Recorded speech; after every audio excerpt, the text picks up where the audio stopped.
Muy buenas. Bienvenidos a la lección número 6, textos inteligentes.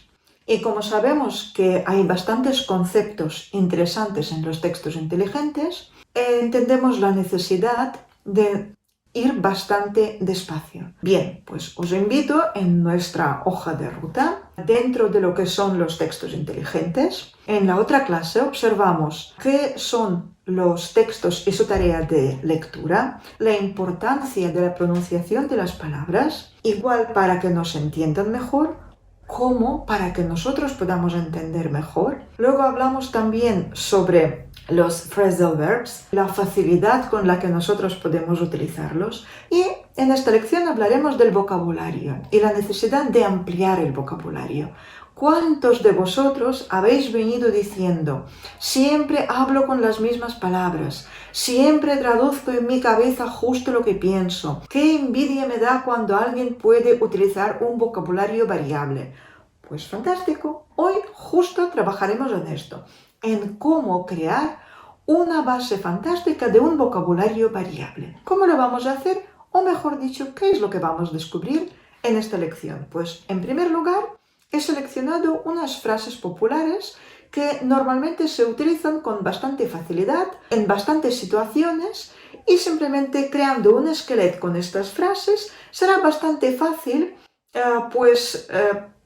dar la sensación, producir este impacto de que realmente somos fluidos. De momento solo producir el impacto y luego ya hablaremos. Luego añadiremos los conectores comunes y hablaremos de aquellos conectores que se utilizan siempre, absolutamente siempre, y muchas veces cuando estamos en clase hablamos y digo, pero si tú los conoces, ¿por qué no los utilizas? Y me dicen, es que realmente no lo sé. Cuando hablo, pues me parece poco natural, no es muy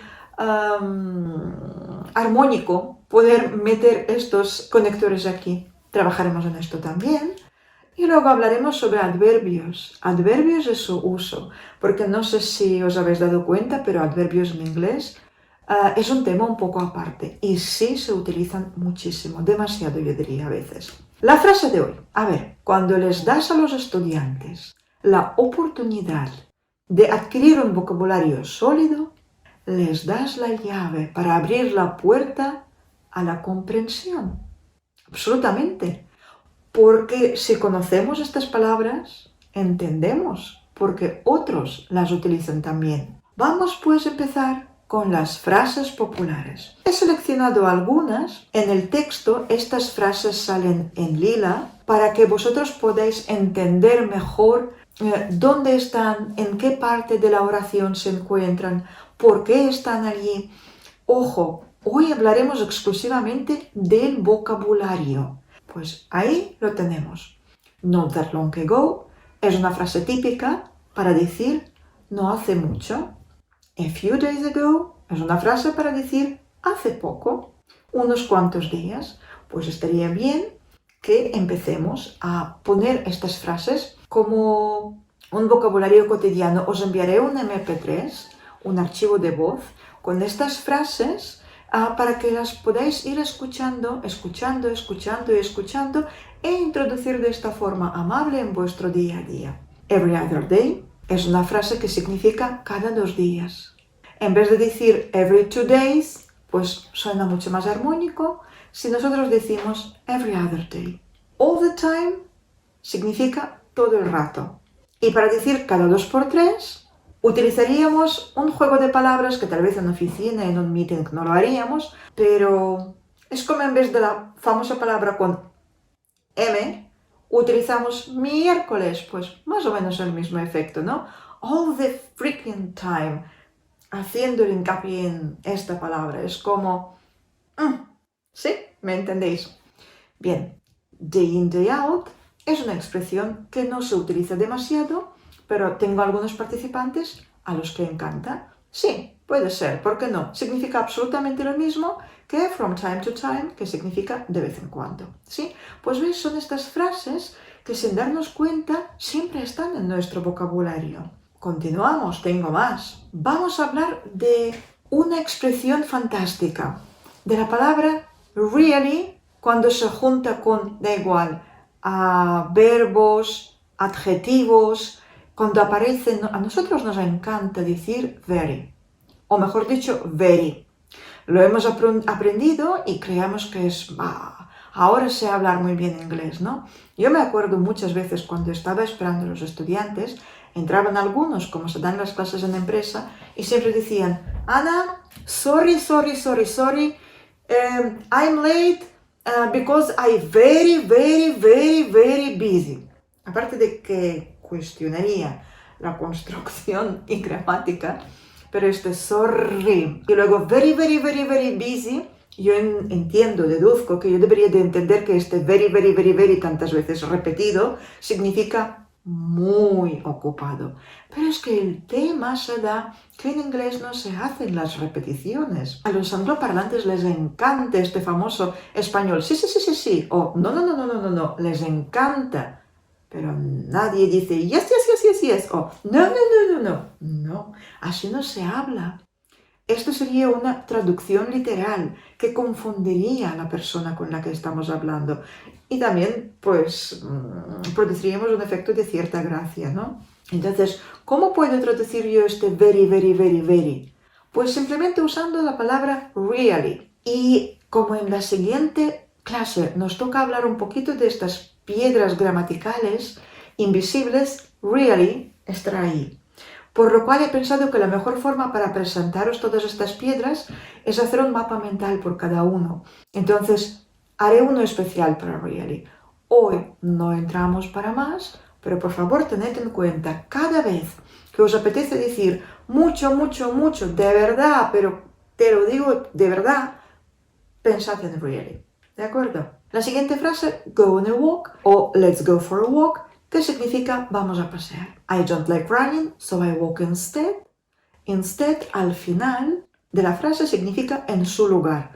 No me gusta correr, por lo cual prefiero caminar o pasear en su lugar. Each other muchísimas veces se sustituye cuando en castellano se utiliza nos conocemos, nos, estamos hablando entre nosotros, entre nosotros es cuando aparece each other. Hoy solo hacemos una introducción, ¿no? Fijaros cómo todo esto aparece en el texto. Hemos llegado a mi punto favorito, preferido, el que yo esperaba. Por favor, no utilicéis hablando inglés more or less, o more or less, o more or less, sí, more or less. No, por favor, ni os podéis imaginar qué gracia que hace ver cuando uno te habla así. Yo no sé explicarlo, pero more or less se utiliza las veces contadas, en muy pocas situaciones.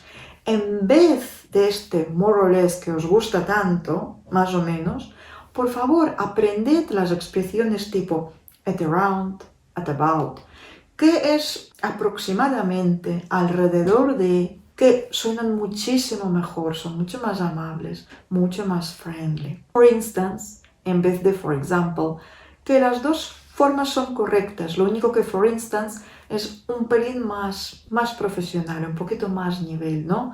Para utilizarlo. Tantas veces seguidas, para decir seguidas, utilizando la expresión in a row, uno detrás de otro, ¿no? In a row.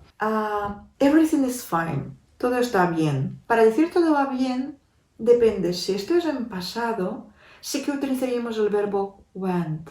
Pero si hablamos en presente, es mucho mejor poner is going, excepto algunas frases o situaciones específicas, como tendremos en nuestro texto cuando nos referimos a una situación específica sobre todos los aspectos de una reunión donde sí parece y suena armónicamente everything goes fine. Pero lo normal es decir everything is fine o everything is going fine. Everything is working just fine, el famoso just, que se utiliza simplemente para énfasis, pero no se traduce. Y si no se traduce, ¿por qué lo utilizamos? Bueno, pues porque en castellano no se traduce, no se utiliza, pero en inglés sí. Y el que aprende castellano dirá, ¿y por qué no hay que traducir nada si yo quiero poner este just para enfatizar? De momento, tenemos que coger esta conciencia de la lengua. Just existe, ya se utiliza y muchas veces no se traduce.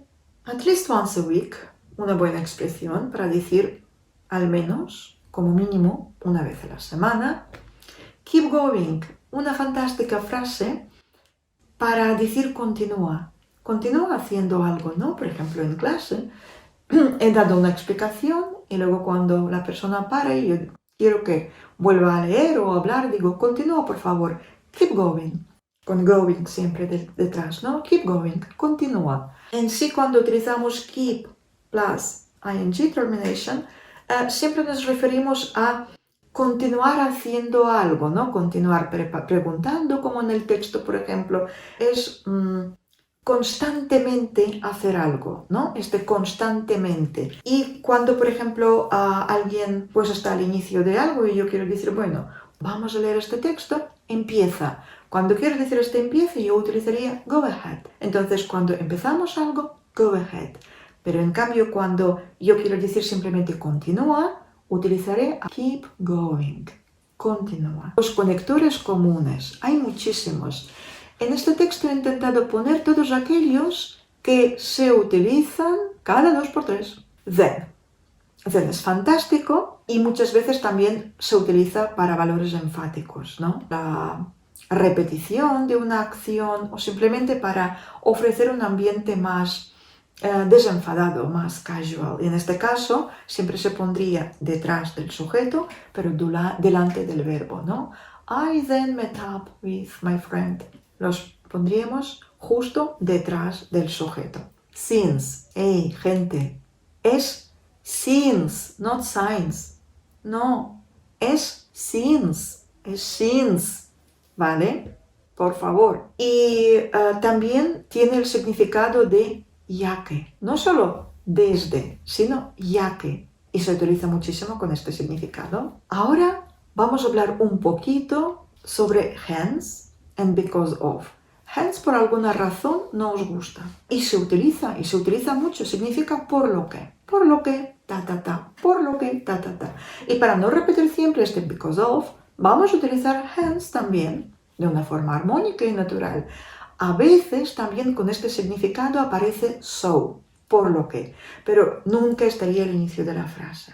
Yet es lo mismo que but, pero suena un poquito mejor y también para no repetir tantas veces but, pues utilizaremos yet. Nevertheless, however, and even though, un trío fantástico para decir sin embargo o no obstante. Se usan los tres. Podéis escoger el que os guste más en una frase, repetir su sinónimo en otra y rematar con el tercero.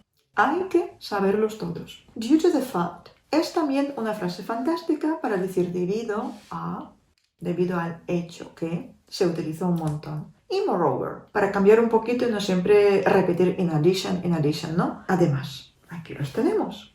Son los conectores con los que trabajaremos en esta lección. Adverbios. Adverbios y su uso. Aquí el tema está muy interesante. Dedicaré un mapa mental específico a los adverbios, ya que hay una trampa. Porque no todos los adverbios se traducen como los adverbios. Muchos de ellos se traducen mediante la frase de forma tal, de manera cual. Pues los famosos also, always. Luego, usually.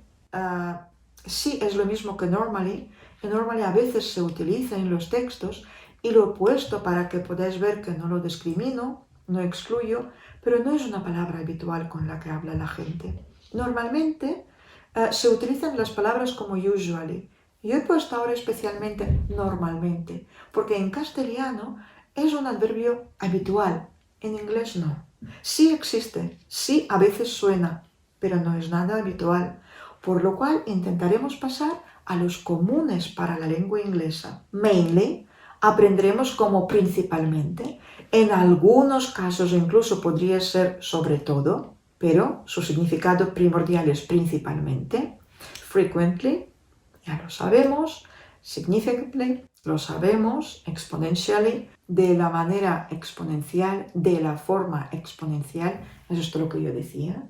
Sí, se puede traducir como un adverbio al castellano, pero no se debe. De esto hablaremos en la clase que viene. Y luego el trío fantástico que todo el mundo adora, este trío, y los jóvenes solo hablan con estas tres palabras: basically, actually, definitely. Y si definitely yo estoy de acuerdo, basically, actually es algo que está exageradamente sobrepasado el uso de estos dos adverbios. No los he incluido en nuestro texto especialmente, porque estoy hasta aquí de estos adverbios. Pero tomad nota, pues imaginemos que nosotros hemos aprendido todo este vocabulario y me podéis decir, ¿y ahora qué? ¿Y cómo lo utilizamos?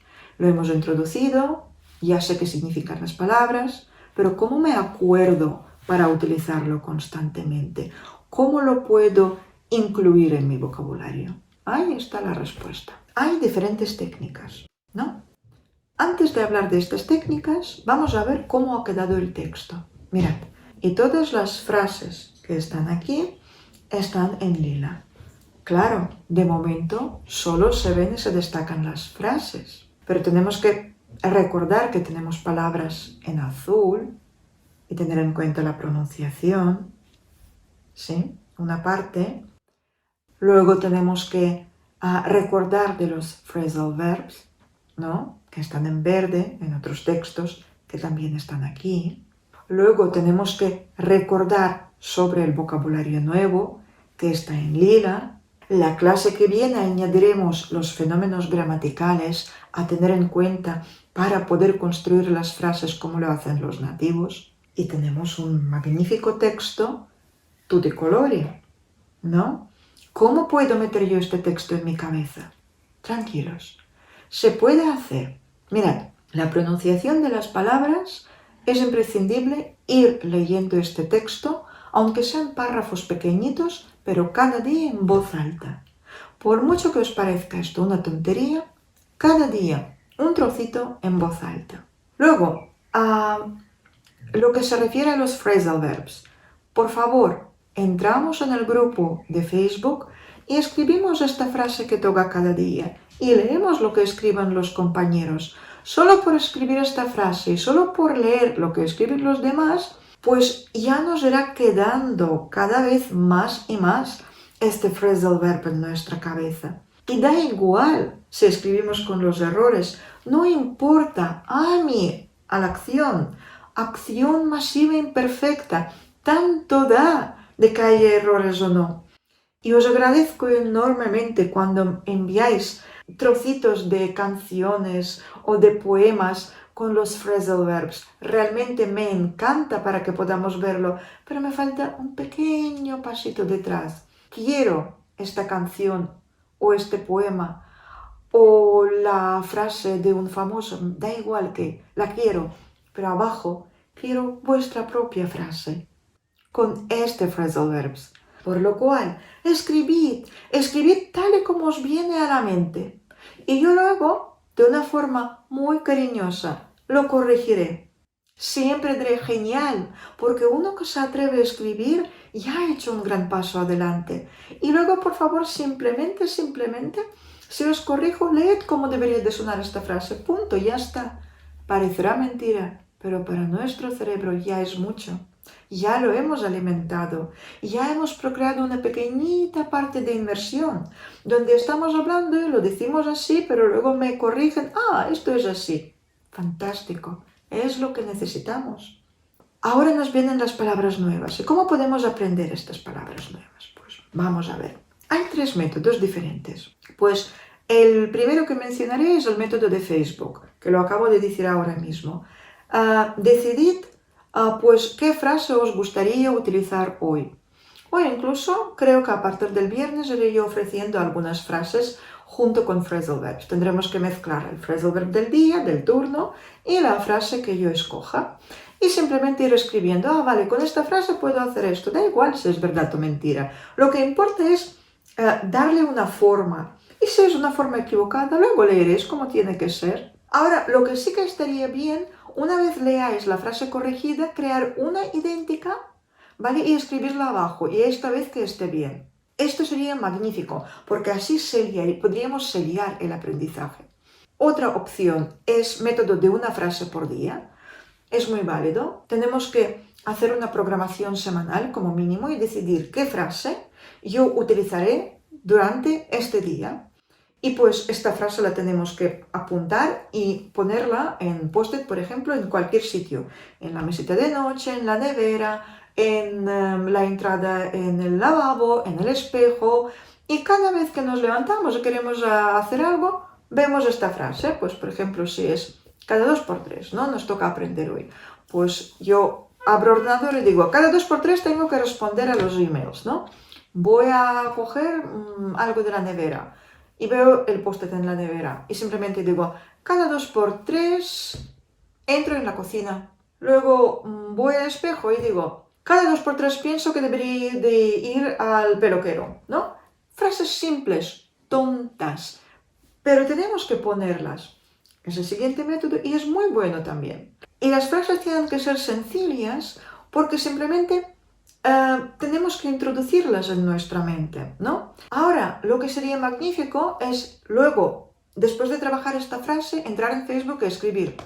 Hoy he trabajado cada 2 por 3. He creado estas frases. Pim, pim, pim, pam. Sellar aprendizaje. Fantástico. Y el método de post-it también es un método que funciona muy bien. En este caso deberíamos de escoger 4 frases o 5 frases semanales y las tendríamos que poner en los lugares visibles. Y pues cada vez que vemos este post-it, deberíamos de intentar crear una pequeña historia en nuestra mente con estas expresiones, ¿no? No sé, imaginaros que yo decido pues escoger las frases, a ver, vamos a volver a las frases que hemos seleccionado, pues por ejemplo, no hace mucho y decido utilizar un conector como por ejemplo sin embargo y decido utilizar un adverbio, por ejemplo frecuentemente, ¿no? Y remato con algún phrasal verb. Y así tenemos los 4 fantásticos, ¿no? Pues entonces tengo que crear una historia, pues, ¿qué puedo pensar? Que frecuentemente salgo a pasear al parque que está al lado de mi casa. He utilizado frecuentemente, ¿vale? Pero luego, por ejemplo, puedo decir, sin embargo, no hace mucho he utilizado la frase y digo, salí a dar una vuelta o hacer ejercicio con mi vecina. ¿No? Lo estoy improvisando ahora mismo, no estaba preparado. Pero tiene que ser así. Pam, pam, pam, pam, la leo en voz alta, historia creada. ¿Por qué nos cuesta hablar? Porque nunca creamos esta especie de historias. Por esto nos cuesta tanto hablar. Pues intentad hacerlo. A ver, ¿qué es lo más fácil? ¿Qué haría yo si tuviera que aprender esto? Yo siempre considero que tenemos que ir de lo más fácil a lo más difícil. Por lo cual, yo empezaría por seleccionar una frase al día y empapelaría con esta frase todo lo que está a mi alrededor. Y cada vez que tuviera la oportunidad, diría alguna expresión, una oración muy sencilla con esta expresión o con este conector o con este phrasal verb. Y luego al final del día lo pondría en Facebook. Ya está, esto es lo que haría yo. Después de 2 o 3 semanas, pasados 2 o 3 semanas, si yo veo que es un ejercicio muy fácil para mí, yo empezaría a crear historias. Y pues pondría 2, 3, 4 y siempre haría lo mismo. Un conector, un phrasal verb, un adverbio y una frase popular. Los juntaría en una pequeñita historia y es simplemente ir hablando. Entonces, ¿qué es lo que hemos aprendido nosotros en esta lección? Hemos hablado, en primer lugar, en las lecciones anteriores, de la importancia de la buena pronunciación. Luego, phrasal verbs. Hemos aprendido los verbos básicos por ahora, luego habrá más. Y pues ahora os toca el minuto de sellar el aprendizaje. Empezad a escribir, por favor, qué es lo que se ha quedado en vuestras cabezas después de esta clase.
Vamos a finalizar esta clase con la frase del Napoleon Hill, que dice: la acción es la verdadera medida de la inteligencia. Ana, ya hicimos esta frase la semana pasada, lo sé, pero es tan importante que la vamos a volver a utilizar. La clase que viene será una clase interesantísima. Todo y que volveremos a estar en la lección 6, en los textos inteligentes, progresaremos. Pasaremos a las piedras escondidas. Y estas piedras escondidas son estos momentos gramaticales. Estaba pensando durante mucho tiempo cómo os lo puedo explicar y se me ha ocurrido a disfrazarlo o ponerlo dentro de los mapas mentales. A ver si así os puedo ayudar. Así que la clase que viene será mapa mental, mapa mental, mapa mental. Acción. Y ya sabéis, el camino es divertido. El recorrido es agradable. Los compañeros que tenemos son de lujo. Yo un poco mandona, pero me vais a perdonar. Os quiero, por encima de todo. Gracias por estar aquí y bye bye.